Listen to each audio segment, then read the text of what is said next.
ညိုကီတို့ညီမတို့ကျွန်တော်ဒီနေ့မှာတော့ကန်တော်ကြီးစပိန်ပြိုင်ပွဲသွားမယ်ပေါ့နော်ကျွန်တော်တော့ဝင်ပြိုင်ပြဦးဗျ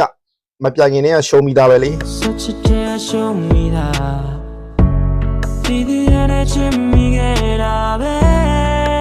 စားလာပါဗျာလိုက်ခဲကြပါဦးဗျ let's go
ဒါပဲကြည့်ပြီးကျွန်တော်တို့ပြန်ခဲ့ကြပါတယ်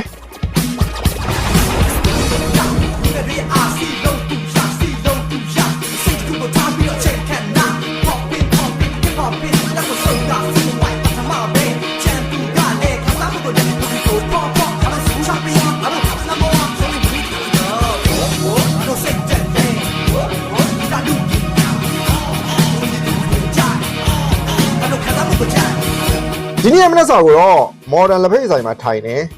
ဒီဆိုင်မှာတော့ကျွန်တော်ကစိတ်ပဲနံများကိုဒီ smoothie လေးနဲ့ပဲစားခဲ့ပါတယ်